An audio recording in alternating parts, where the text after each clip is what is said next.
Hello, hello, hello. It's Knits for Sanity and welcome to my channel. Thank you so much for stopping in. So today, it's been a while since I've done a kitting up video and I wanted to create one that will show you a few tips and tricks for how to make the process move a little bit faster and perhaps more smoothly for you. There are lots of different ways to kit up. This is just how I do it and how I work to save a little bit of time here and there. So please come along and join me.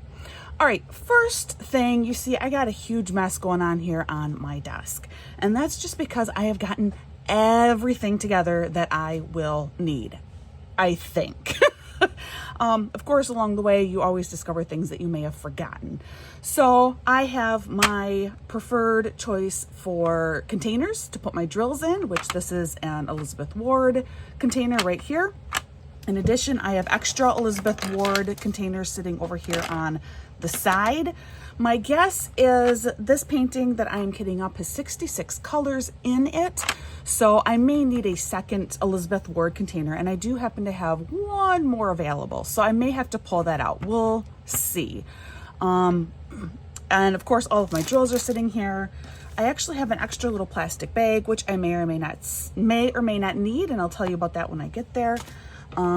I have some scissors, I got an ink pen. This is a Xyron sticker maker and not completely necessary. You could just have a glue stick, even some tape, or you can skip this step entirely. Finally, I have my sticker sheet from my kit. This one is a Dreamer Designs kit that I am kitting up for the Great Escape event, which I have talked about in the past. It's being hosted by Rebecca from Crafting and Crime Daily and Mickey from Mickey Sunshine Creates. I don't do a lot of events, but this is one event that I really enjoy doing. It's just with a great group of people, and that's running August and September every year.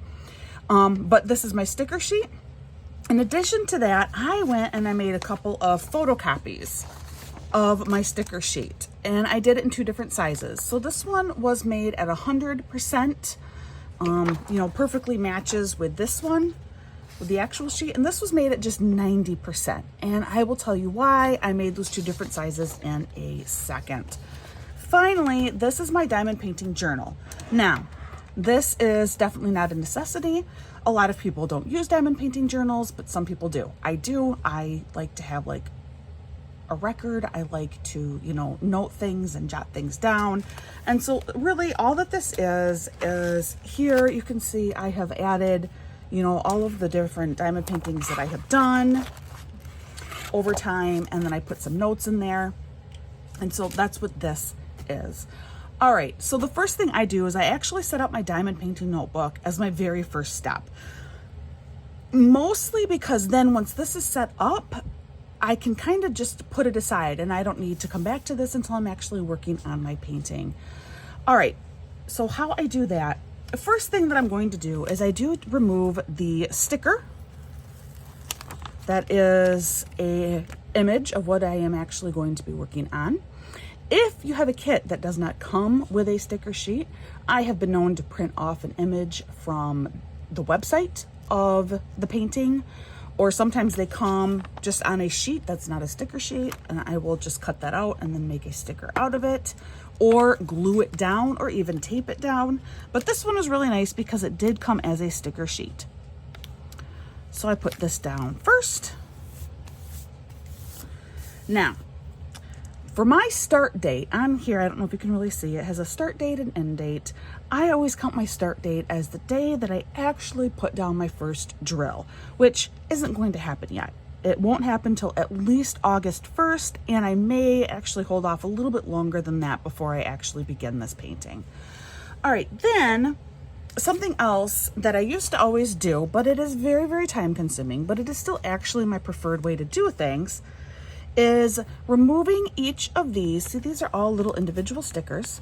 Removing each of them and putting them in my diamond painting notebook. And that is that's still my preferred way of doing it. I like having everything like matching, but it is very time consuming, and then it requires that I hand write. I'll show you. I have to hand write a new sticker for every single drill container that I have. this takes up a lot of time. So a way that you can shorten this up is by making a photocopy of your sticker sheet. And this is where I talk about why I made the two different sizes. The 100% size, I wasn't sure if it would fit well on my page, and it does. I'm gonna actually move my Elizabeth Ward container here so that you can see this a little bit better. It does indeed fit on here quite nicely. It leaves me with even a little bit of room for my note taking versus over here. There's even more room, but if anything, I feel like it might be a little too much extra space. So I think I'm gonna go ahead and use the 100% photocopy. I'm just gonna cut this out.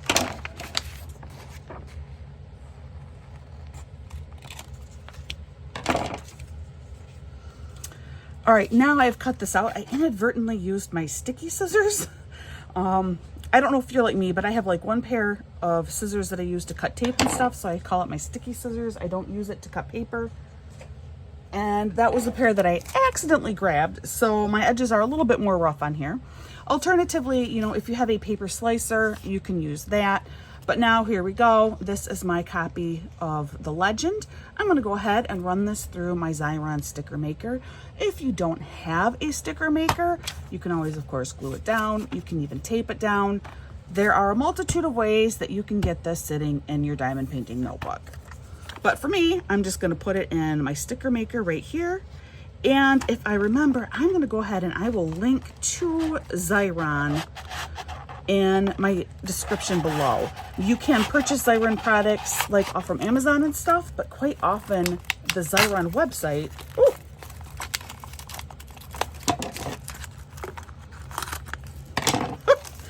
sometimes it doesn't rip real well with those teeth. So then I just use scissors. But quite often the Xyron website actually has some really good deals going. So I'm gonna link to them and you can check them out. And I don't know if there's any specials happening right now, but there might be. Otherwise, like I said, craft stores, Amazon, a lot of different places will hold and carry these sticker makers for you. So once this has been made into a sticker, I find you do kind of want to carefully peel it off. If you move too fast, sometimes the gluey residue will be left behind.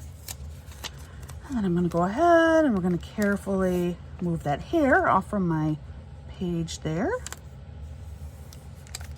and place this right here in my notebook. All right, so really, for me, my notebook is now done and ready to go. I can actually close this up and I'm just going to move it to the side. I don't need this anymore. So now we're left with what I think for most people is the most difficult task of diamond painting, which is taking all of your drills and putting them into containers. First, one thing that we've just done to save ourselves time is now I can use each of these individual stickers and put them onto the containers directly. So that's going to save us time. The other thing that we're going to do that's going to save us time, and some of you may not be able to handle doing this, and I will say it took me a while to reach a point where I was totally okay with doing it this way, is instead of going through and filling them by number or by weight, and depending on the type of kit I'm doing, I have in the past either filled them by weight or by DMC number and put them in order. Instead, don't freak out too much, but I'm just gonna grab a row and I'm just gonna start cutting, discovering which number it is, and sticking the accompanying sticker, 411, was it 411? No, 471, onto my container. Believe it or not, you may do it this way. Nobody said you have to do this in some exact order, and it will save you a lot of time.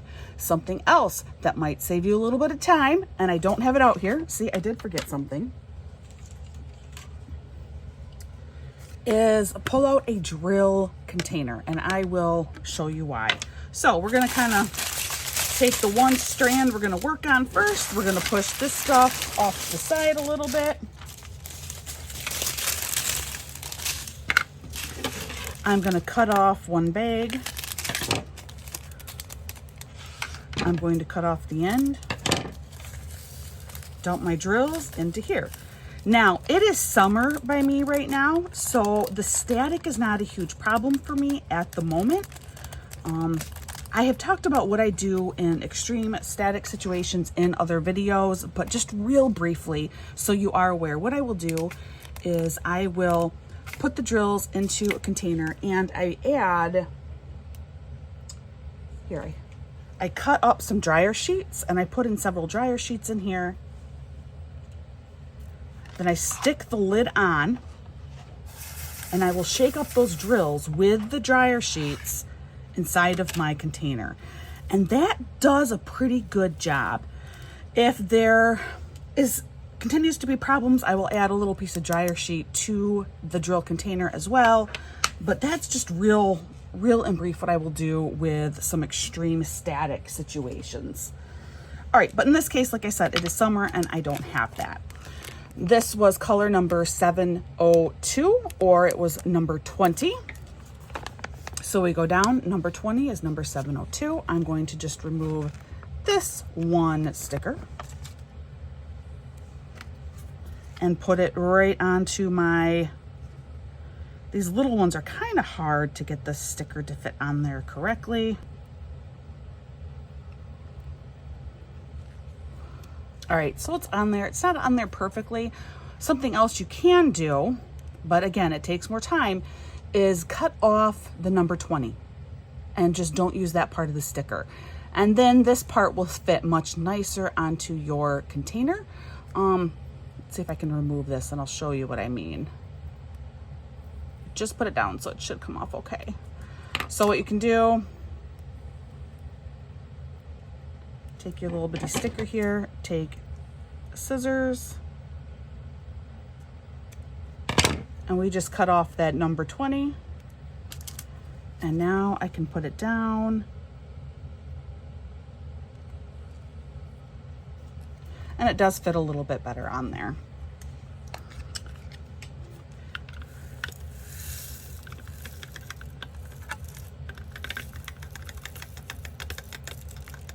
Slide the drills in there. For whatever reason, I had a little bit of trouble getting them all to come in here. Okay.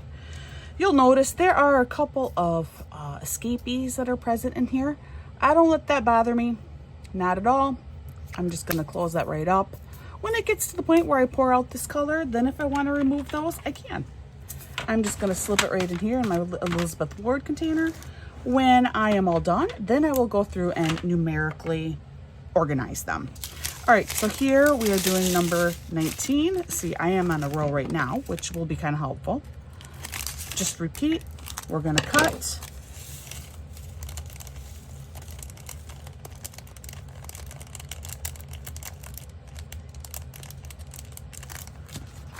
Get our sticker. And now because I have done the one that way, I'm gonna go ahead and continue cutting off the number, which it's only seconds added, but technically if you wanna save a little bit more time, you would just leave that number on there.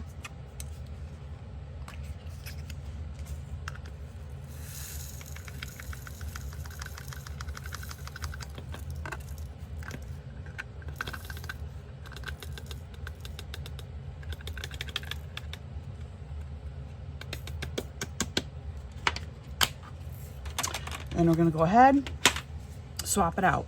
Now, as I get going, like right now, these are all going to very easily fit into the smallest Elizabeth Ward jars. When I get to packages that might contain several of the same color, I will discuss what I do at that point. Otherwise, I'm just gonna go ahead and put myself on fast forward. I think you get the general gist of what I'm doing right now. And you can just watch me fly through this and I will see you on the other side.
Hi guys, so I wanted to take a little pause and talk about a couple of different things that you may have noticed in the fast forward of putting all of these drills into the containers. So the first thing I wanted to point out is sometimes you're not sure how much is going to fit into a container. And when I encounter that problem, I wait to put my sticker on. Instead, I try filling up the container first, and if it fits, then I go ahead and I put my sticker on. At this point, I'm usually pretty good and can eye it quite well, but to be on the safe side, I just delay putting the sticker on. I also prefer to really fill my containers because they're only going to decrease. You know, it's like I don't like putting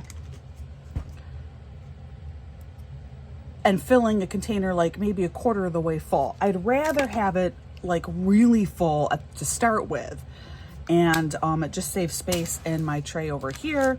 And like I said, as I use those drills, that level is just going to decrease anyway. All right, but then when you do reach a pack where it's pretty obvious this is no longer going to fit inside one of these smaller containers, then you go ahead and you're going to move up and try a larger container first.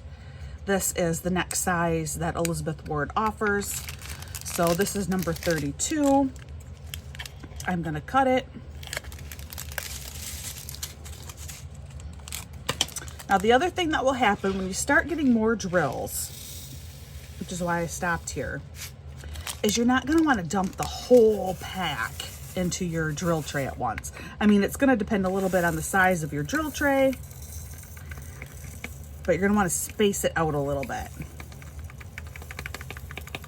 There is definitely a little bit of static going on here yet because I do have some flying drills, but during the winter it is a nightmare, especially kitting up from these little bags that you have to cut open.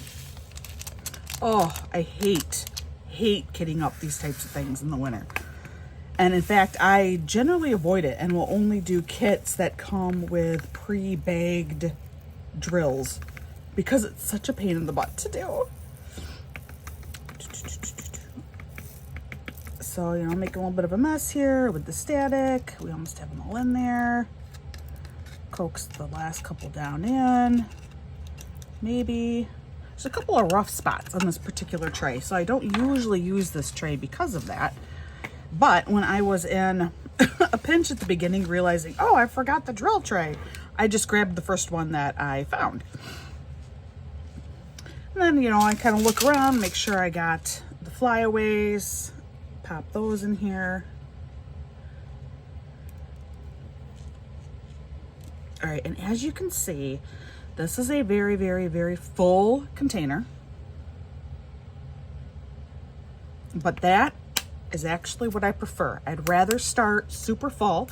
The only downside is sometimes when you then reopen it, if you're not careful, sometimes you will have some drills fall out. That doesn't bother me. But now I know, yep, they did fit in here, so I'm going to go through and I'm going to find number 32 here. Carefully remove the sticker, cut off the end of the sticker. All of my trash I have going on the right side of the screen for you. Put my sticker on there and then pop it into my Elizabeth Ward container over here. So that's just a little bit of a hint for when you run into a color that you're not sure, is that going to fit in this size container? Do I need a larger one? I'd wait to put your sticker on.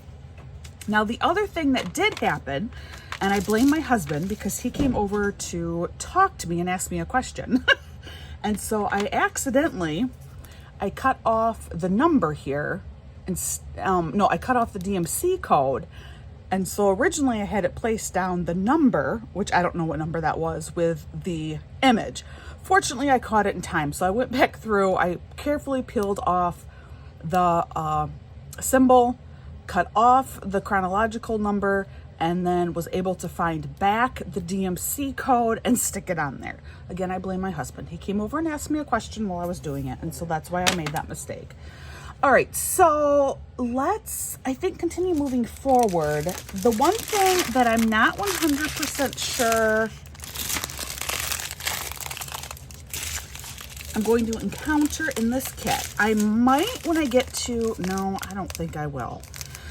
When you reach a color that there are so many of that color, like more than what you can fit into the largest size container of Elizabeth Ward, quite often what I will do is I will just fill up one container like this.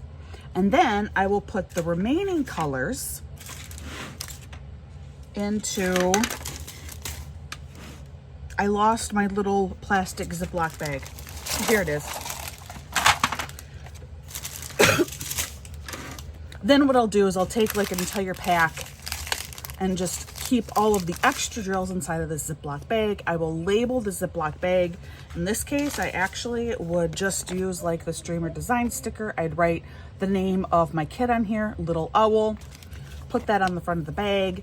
And then as I run through all of the drills in here, I can open another bag that I have stored and refill this. That way I'm not taking up more tray space. That's what works for me and makes sense, and it does save a little bit of time with kitting up. So that about covers all the other little details that I can think of right now. Like I said, I'm not 100% sure that I have a single color in such quantity that I would need to do more than one of these large trays.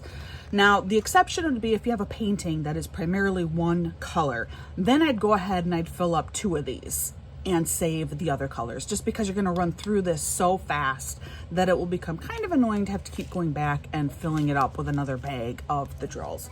I hope that makes sense to you. All right, so I'm going to go ahead and continue filling up these containers. You know, the reason why I do continue filming what I'm doing and just put it on fast speed is because you can catch different little things. Like when I was experimenting, do all these drills fit in this container? You know, I let you see that.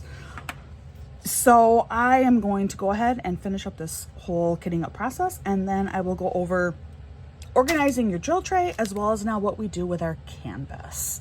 All right, again, I'll see you on the other side.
All right, I have all of my drills are now in containers. A couple other things to note. You might have a funnel that you can use to put drills into containers. That's great. I have tried a couple of different funnels. For me, I just prefer using a drill tray, but a lot of people find funnels work great for them. So I wanted to point that out too. That is another available tool for you. All right, so now that I have everything sorted in here. No, it's not sorted. That's the problem. Now I need to sort it. There are a couple of different ways that you can sort. The most traditional way is to do it either by chronological number, like if I'd kept on, this was color number, I don't know, 26 or something like that. And do them 1 through whatever that is, 1 through 66 would be the case here, or by DMC code, which is generally how I do arrange my colors, is by DMC code. Other times, this kit, I mostly have the smallest container. So because most of my containers are the same size, I am going to stick with doing a chronological order using the DMC code. When I have containers that I have several different size containers, I use all 4 sizes of the Elizabeth Ward pretty extensively. I will actually often group the same size container together. So, I'll put all of the second largest containers together numerically by DMC code. So, but this one, because most of them are the smallest containers, I'm going to go ahead and I'm going to keep them all in order by DMC code. There will be probably at least one little exception, and I will discuss that when we get there. Now, while I was kitting up, because Dreamer Designs, they package their things in numerical order. Some companies that do the long strands like that you have to cut open, they package by weight. Other times, of course, you get individual little baggies, and so then they fall out and they're all mixed up. But because Dreamer Designs, they do package in slips that go by a numerical order. When I was putting my drills in here, I kind of kept that in mind to help myself be able to organize better in the end. And then I left my last few just out completely, giving me a little bit more space in here to play around. Okay, so I know that most of these are already in some kind of an order. I just got to figure out now where I put the new pieces. So this, I started when I knew that I had numbers 1 through 10 or whatever it was. Those are already over here. My last DMC number is 371. Oh, I found a little number sticker attached here. Oh, that's also very, very, very important. When you get done with kitting up your drills, clean up your workspace. All right, it's time to clean up that workspace. All right. And looking through all of these, I am pretty sure that 471 is going to be my next order. So this is going to be my next batch of drills.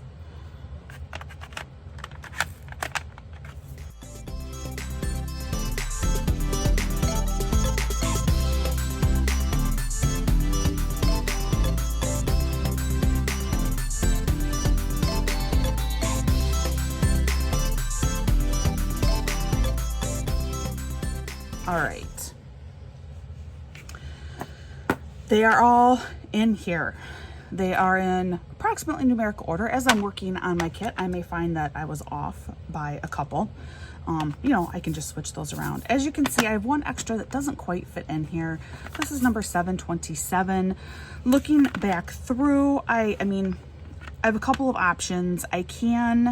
So that one would actually go right here. I could take this out, these a few out, and squeeze this one here and leave my 743 as my extra, but it doesn't matter. I will just know that my 727 is kind of like my extra one sitting at the end. All right, so here we go.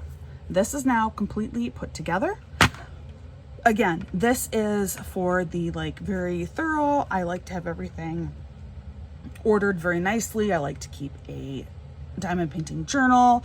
This is a faster way that I'm able to do all of that. Now for the last section, we're going to talk a little bit about our canvas and a couple of very minor shortcuts that you can do when you are kitting up your canvas. So I'm going to go grab that and then I'll be right back. Okay, I am back. I had to move my camera out like as far as what I possibly can get it, and it's still, I mean, it's going to be difficult for me to show you this just because my canvas is so large. All right, so there are a few different ways that people will kit up their canvas. A very popular one is a lot of people like to use cover sheets or cover paper, where you will remove the entire plastic lining of your canvas and then carefully lay down these cover sheets, and then you remove a cover sheet and work on that section, and then you remove a cover sheet and work on the next section, and you do your entire painting that way. I have done this before, and I have found that for me, that is not what I prefer to do. I feel like it's using more resources than what is necessary. I mean, usually these cover sheets you can reuse. They're good for more than just one use, but it's just, for me, it's too much time. It's too fiddly, because I want to be able to have like exact squares when I'm working on an area. And in order to do that with the cover sheets, you have to be so careful and precise with how you lay those papers. And so it's not my cup of tea. So I'm going to show you what I do instead. The very first step that I do is I am going to line my entire canvas with a very particular type of washi tape. This is the only washi tape that I use to line my canvas, and it is Scotch Expressions. This one happens to be glitter tape, but any of the Scotch Expressions I think will be just fine. I just like the glitter. The reason why I like this tape more than any other is this is the only washi tape that I have found that, for me at least, it stays down along the border. It does not keep rolling up, and I can remove it without leaving any washi tape behind, without messing up my canvas. And so this is the only washi tape that I ever use as a border around my canvas. This is also the only washi tape that I do kind of try and match with my canvas, just because I don't do anything with my diamond paintings after they're done, which is a pity. I mean, I love them, and I wish I could figure out how to just display all of them, but that has yet to happen. So, you know, the tape's going to stay on there then. I typically don't remove it. And so I want it to kind of match and look like a completed work of art when it is done. So first thing I'm going to do is, this is a brand new roll, and a painting this size, I will need a brand new roll in order to hopefully be able to go all the way around this painting using this same color washi. If I am running low, I will like just match like the two horizontal borders, and the two parallel borders would be in the same washi tape. But this should be enough for me to be able to do the whole thing. So what I do is I very carefully peel back one end of the plastic, and I'm hoping this is in camera. I believe so. You know, and even if it's quite often with static, it will stay down on its own, but in case it doesn't, you know, I just lay like washi tape and scissors down there. Then I find the end of my washi tape.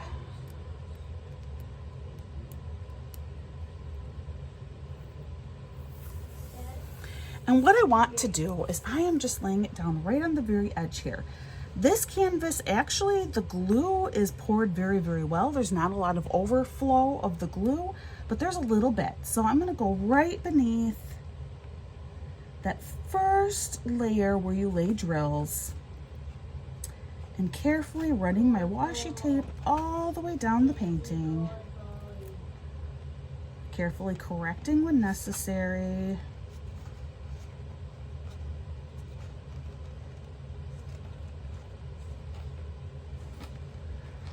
Just running all along the bottom, right underneath that very first row or last row of drills, depending on how you look at it. Right to the very end. And then I take my scissors, because I just like to have a really nice clean edge, and I cut it off. Gently lay my fingers over it, with the plastic back down. And that is one side that's now been covered.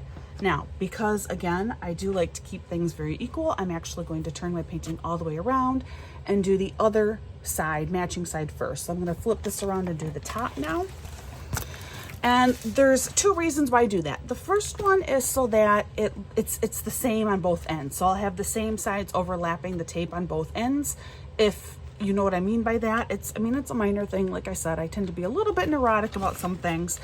The other reason is by doing the long sides first and doing them one after the other, I can see, am I gonna have to pull out a different color washi tape in order to do the two shorter sides? So that is why I do that first. All right, but same thing on this side.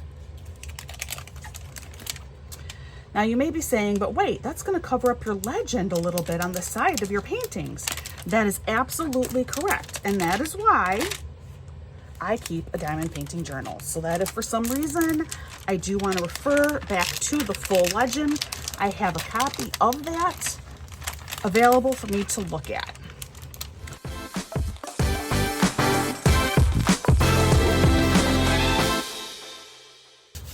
Put the plastic back down.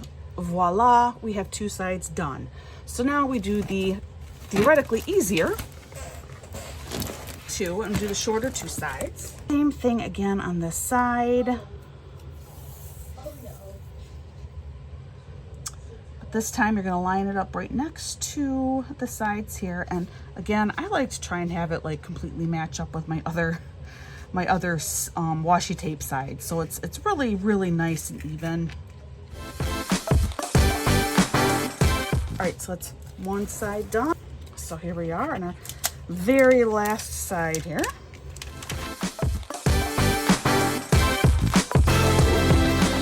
So now my canvas has a full border on it. And the reason why I do that is because you can get some different fuzzies, lint, hair, that all seems to just be attracted to that edge. So by covering that up, that will prevent having that loose stuff just attracting to your canvas there. And so that is why I put washi tape around the edge. Now, what some people do then is they will grid out their entire painting using washi tape, and they will have squares that will be exactly the same size. And as you work, you do one square at a time, and as you move up, you can remove your washi tape. I don't do that. This is where things are truly time-saving. Instead, I will use any washi tape. I usually have a roll just sitting out here that I have been in process of using. This is from Simply Gilded. I actually happen to love this roll of washi tape. I think it is so pretty.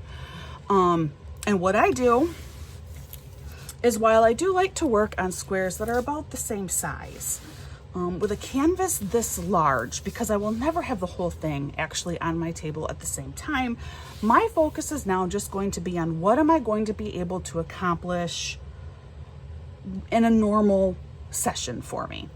So what I'm going to do is, this is only going to require 2 additional pieces of washi tape, saving you a ton of money on washi tape.